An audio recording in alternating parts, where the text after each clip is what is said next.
Alors, je vais laisser la parole à Lionel Pouin qui va nous présenter un peu les associations d'usagers. Donc, Lionel qui est premier vice-président de l'association Dépendance 21. Alors, Oui, oui, merci. Lionel Point, vice-président de l'association Dépendance 21, pardon, je bégaye un peu aujourd'hui. Dépendance 21, qui est là, son but est là pour accompagner les personnes touchées par les addictions et leurs familles. Euh,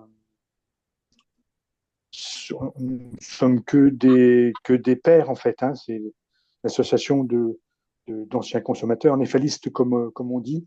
Je vais aussi présenter rapidement, parce que je n'ai pas beaucoup d'éléments, de l'association des alcooliques anonymes, qui est aussi une association importante sur le bassin côte-d'Orient. Euh, Eux ne donnent pas leur numéro de téléphone parce qu'ils veulent rester anonymes, ça fait partie de leur charte. Ils ont des groupes de parole un petit peu partout sur le territoire et on peut les contacter via le site des alcooliques anonymes. Euh, il y a aussi l'association Étape, qui est une association beaunoise et qui intervient à Nuit-Saint-Georges également. Ils ont des groupes de parole. Euh, c'est une association avec laquelle on travaille assez régulièrement. Euh, Étape est à Nuit-Saint-Georges les mardis de 17h30 à 18h30, salle Tureau de la mairie, et, et les vendredis de 18h à 19h à la Maison des Associations, 19 rue Poterne à Beaune. Le téléphone pour les joindre, c'est le 06 08 11 44 36. Donc voilà, l'association Étape. Euh, et puis nous sommes sur Dépendance 21, nous sommes sur Dijon. On a plusieurs groupes sur Chenauve exactement. On a 3 groupes par semaine à Chenauve. On a un groupe qui est dans les locaux de l'Institut cancérologique de Bourgogne à Chalon-sur-Saône. Euh, pour les Beaunois, ça peut être intéressant puisqu'ils sont entre les deux. Nous avons un partenariat avec le Renouveau, où nous avons également un groupe à Dijon, au Renouveau, rue Marceau. Et puis, bien entendu, on travaille, nos partenaires privilégiés sont l'Exapa, comme avec la CEDAP, avec Addiction France. Nous sommes en lien avec le service addictologie du CHU de Dijon, avec, bien entendu, EOL. Mais néanmoins, on travaille aussi avec tous les autres établissements de santé en Bourgogne-Franche-Comté sans aucune difficulté. Euh, on est financé par le Fonds de lutte contre les addictions en grande partie. On a environ 200, tous les ans à peu près entre 180 et 200 adhérents.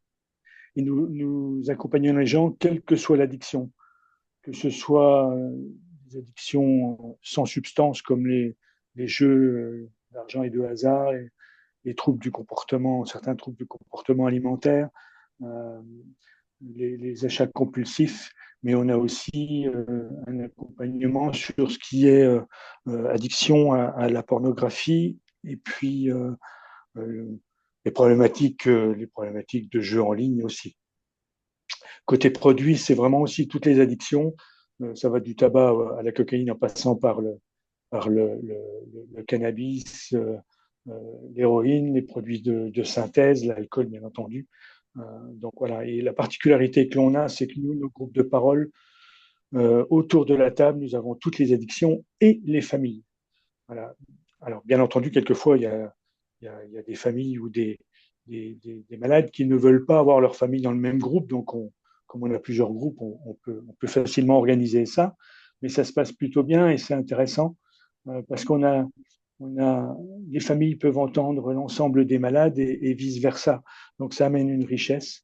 Et puis, on a un groupe spécifique famille un samedi par mois et un groupe spécifique avec le thème unique du rétablissement pour les malades.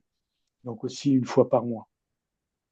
Donc voilà, pour les grandes lignes, nos groupes de parole sont simples. Il y a le tour de table pour qui sert aux modérateurs, aux animateurs du groupe, de